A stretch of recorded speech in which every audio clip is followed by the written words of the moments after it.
Hey everybody, welcome back. Today I'm going to be reviewing BET Presents the Encore Season 1, Episode 3. So let's just dive right into it. The episode opens up with the ladies discussing what kind of songs they would like to do on the album, the themes, and just like the direction. And then it cuts to Felicia and Keely in another room, and Felicia is apologizing for Keely and saying that she shouldn't have did all that the night before, and Keely apologizes to her as well. And then we cut to Keely in her confessional, and she says that Aubrey was just doing the vision board to undermine her and that she doesn't need Pinterest in order to do her job. So Keely is here with the shade, which, I don't mind.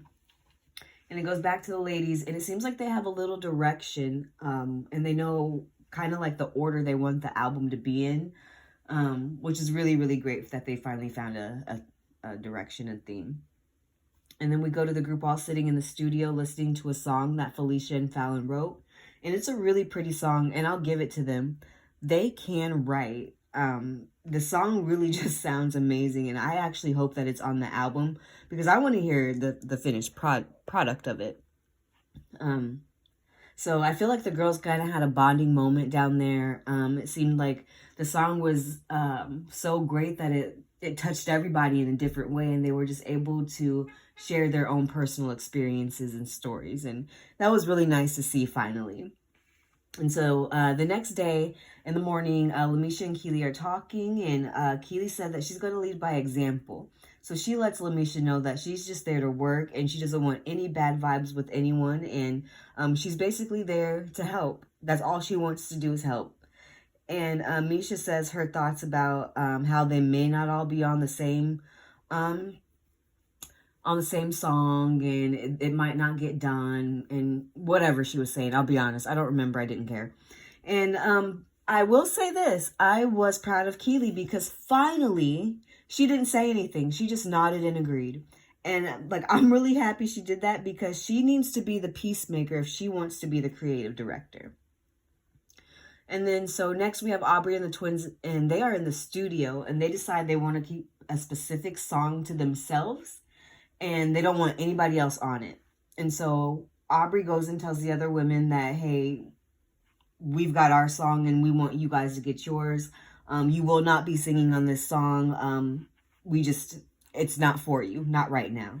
And she suggests that everybody else get into the studio so that they can make whatever song they want to make about their man or their faith or whatever.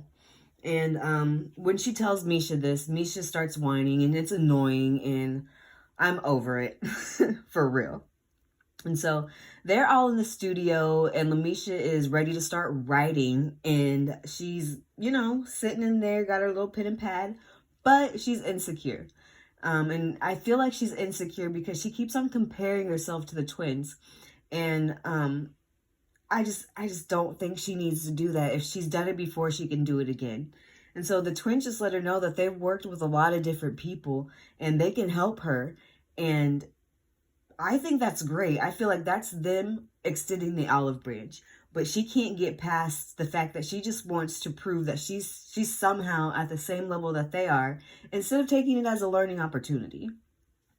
And so as Cosign is in the booth laying down the melodies, all of a sudden Misha starts getting shaky, getting hot, and has an upset stomach. And she tells the group to write the song, and she goes to lay down. And I feel like she had stage fright. And I think she was overthinking, and that she self-sabotaged. So once she leaves, they're all in the studio, and they basically agree that they shouldn't try to write anything without Misha. So the songwriters leave, and I feel as though she wasted their time and her time. Like, if I were them, I'd be upset because there's so many things that they could be doing, working with other artists or doing their own thing. But no, they decided to do this, and you just get up and leave and tell them to write the song. I don't like that. All right. And so then the rest of the girls are just all in the studio together, and they just start working, and they come up with a song called Talkin'. And I really like the beat of the song. It sounds really good, and it's another one I hope is on this album because I want to hear it. And so the ladies pull an all-nighter and they get vocals done. And again, I felt like they really bonded. All but Misha, because, you know, she was in the bed because, you know, she was sick, allegedly. Allegedly. And even Irish was in it, and she was doing well. And I'm glad that she didn't let her sister hold her back. I'm really, really happy about that, because I think that she just may need to start putting herself first. And I know sometimes that can be difficult, especially when it is your family, but you got to do what's right for you. So I was really proud of her for staying down there and not going upstairs with her sister. All right, so the next day it shows Pam, and she is in the dance studio and she's doing some choreography. And I commend her because she is trying to be better. She saw that she was really rusty on the dancing. So what did she do? She got back in there and she got the one-on-one that she needed, and she's practicing. And I feel like she's trying to lead by example. And I hope Misha and Irish follow suit, because if they have all of these resources at their fingertips, why are you not using it? Like, you're obviously, no shade, but you didn't have this back at home. So you're on this show and they are providing it for you. Oh, I would be utilizing it. And I would be utilizing the twins as well. If they've been doing these music boot camps and things like that, I would definitely be trying to learn. I just don't get it. I don't get it. I don't get it. All right. And so then the next scene we have, a few of the ladies are in the studio. It's Fallon, Felicia, Aubrey, and Keely is sitting in there as well. And they're up early, I guess, and they're just working. And then finally, Felicia says she's tired of doing all the work. And you know what? I'll be honest. I agree with her. They're doing a lot of work with the writing, producing, and engineering.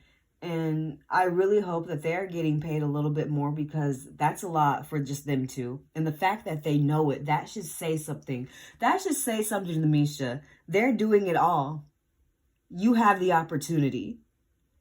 I don't know. Maybe I'm just different, but if I had that for free at my fingertips, you better believe I would be down there right next to them while they're at the computer doing whatever, pressing whatever buttons they're pressing, singing whatever notes, just doing the work. My goodness. So then finally all of the ladies are in the studio and Misha gets in the booth, and she doesn't do too bad at all. And then Felicia goes in the booth and the word hoe comes up, and Pam is like, no, I will not be doing that. I do not call other women hoes, just not me. And so the twins say they don't want to change the lyrics, and Pam says, well, I just won't be on the song. And I don't know.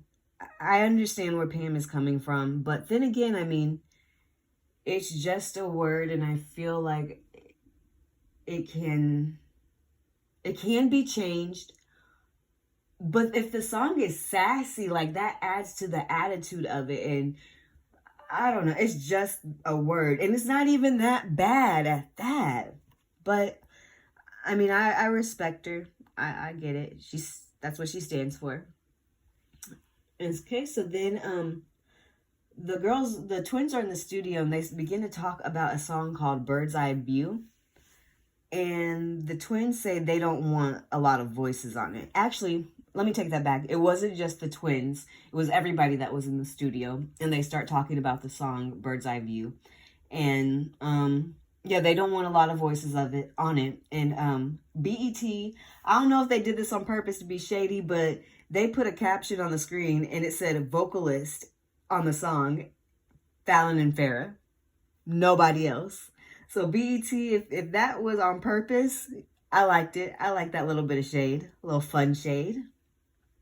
All right, and so then we go to the kitchen with the ladies talking about what the twins said, and Nivea is just cracking up about it. She thinks it's hilarious, and she basically says they want them to be background dancers. You can't sing, but you can be back there and dance for us. And then they were just like, Pam just didn't say anything about it. She just kind of walked away and nothing was solved on the song. And so they feel like they just need more organization. more organization. And then, so then everybody goes into the room where Sita's at. I don't know if she calls them or production tells them to go in there. But she has them all in there and she asks them how it's going. And at first the ladies are lying and saying, oh, it's going great. Yeah. And Nivea's like, nope, it's not. It's bad. We can't seem to get along. We can't seem to agree on how it should go, who should be on what. It's a hot mess. And then finally they're like, yes, the other ladies agree with her. And they're like, yeah, you said it. That's exactly what's going on. And so after she says that, Sita says, well, they are going to have a vote for a new queen. So they can either have a new queen or keep the queen that they have. And so the ladies vote for a new queen. And Aubrey wins. She has 6 votes. Actually, she has 5 votes because she voted for herself. But I agree with their choice. I would have chosen Aubrey as well. I think that she can handle it. And I think she has... she's outspoken enough so that she doesn't feel like she can't get her thoughts across. She will say what she has to say. And it's so funny because Keely is so salty about it. And once again, BET is being shady because they have the camera on her and all she's doing is doing a fake smile and a fake clap. And I mean, really, what else can she do? All right, so... the following day, Fallon and Felicia and Keely are in the studio, and they're on the computers and they realize they don't have the vocals for Irish and Misha. Somehow they lost the vocals, and I'm not sure if this was purposely done. How does the vocals get lost in just their vocals? But then again, I don't know how the production side goes, so maybe they were moving too quick, accidentally back-clicked, and didn't realize it. I'm going to give them the benefit of the doubt. Definitely give them the benefit of the doubt. And so the ladies are in the room talking, and they realize that the vocals got lost, but instead of them redoing the parts, they were doing Pam's part. And so that was a little bit shady. So why didn't they go back into the studio and do the exact same part that they did the day before? Or did they purposely delete it so that they could go back and fill in Pam's part because Pam decided that she doesn't want to be on the song? I feel like if it was because Pam said that she didn't want to be on the song, I feel like they would take it a lot better. It wouldn't be any shade at all because it's like, oh, you want me to have more lines, more time to shine. But yeah, I don't know. I can't speak for them, but I'm hoping that's what it was. So then after that, they all sit down for dinner and Felicia asks Aubrey how she's feeling about everything. And Aubrey tells her that she just wants them to sing more on tracks together and to see the ladies out of their comfort zone and for their voices to come together in unique ways. And I really think that it was about to be a very pleasant moment. Really, it could have really had potential to have some motivation to the group. But we can't have that. We can't have nice things. Because out of nowhere, Misha interrupts and starts saying, so does the Queen mandate apply? And what she means is, are they all going to be singing on the songs? And it was sort of out of nowhere, and it was extremely aggressive. And so Felicia chimes in, and she says that she thinks that's exactly what Aubrey was just saying. That's exactly what she said. And Misha said that it doesn't seem that way because the twins are the only ones that are singing lead. Now, I didn't even have this on my notes, but now that I'm thinking about it, Misha used that opportunity and lashed out at Aubrey, and her anger wasn't even towards Aubrey. It was towards the twins, and she was wrong for that, and she should have apologized to Aubrey because she didn't deserve that. She was having a moment. And it was her first day as queen, I think. And like, no, that's not how you started off. I just felt like that was misdirected anger. Definitely misdirected anger. So then after Misha tells her that the twins are the ones that want to sing lead, Fallon says she doesn't know why anyone thinks that her and her sister own the studio because they don't, and that Misha has never said anything about wanting to do work. And so then Misha says Well, you're rolling your eyes and being mean to me whenever I walk in the room. And Fallon's just like, why would I even do that? And you can include yourself in it. Nobody has to invite you. You can participate. It's not some club. It's not some clique. If you want to write, go down there and write. If you need help, go ask for help. No one's supposed to be able to read your mind.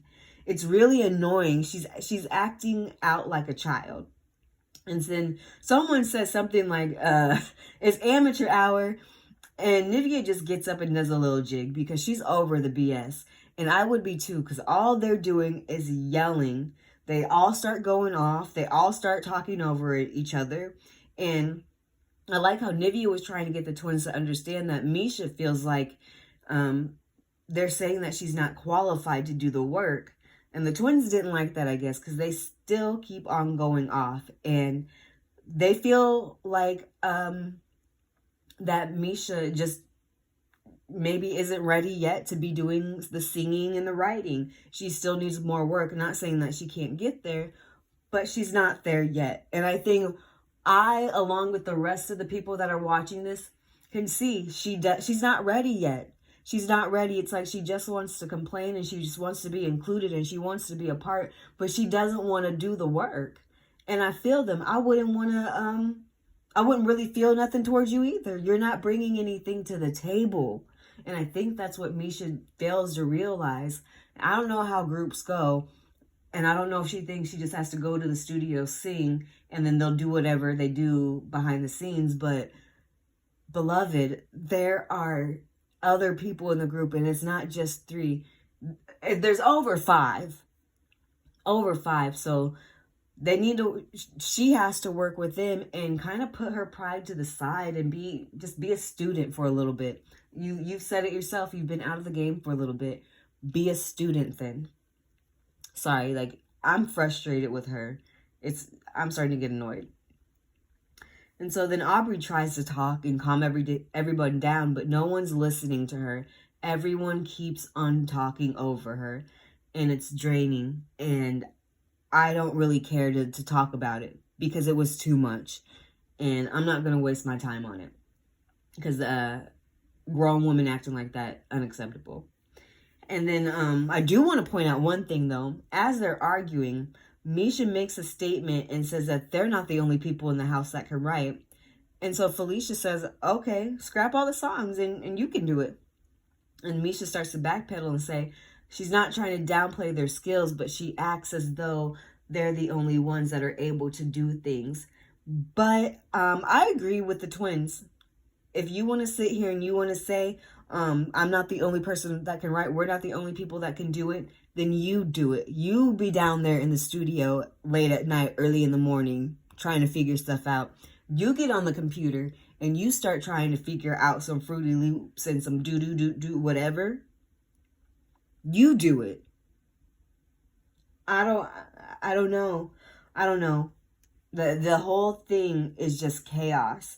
And then everybody just kind of goes their separate ways. And we have Misha, and she's in her room yelling at the camera and just being a hot mess. And we can be real for a moment about Misha. I don't know what she's doing in the house and what she's doing in her free time. But I think that she might be drinking a little bit too much, because some of her behavior is just erratic, and I could be wrong. It could be that she's high. But I don't think so. I think that she may be drinking a little too much because her reactions are way too emotionally charged. And I don't know, maybe because me personally, that's the only way that I can get like that is if I was just wasted. So yeah, I hope that things start to get better next week. Seems like it's going to be a great episode. So yeah, I'll be back for that. And yeah, bye later.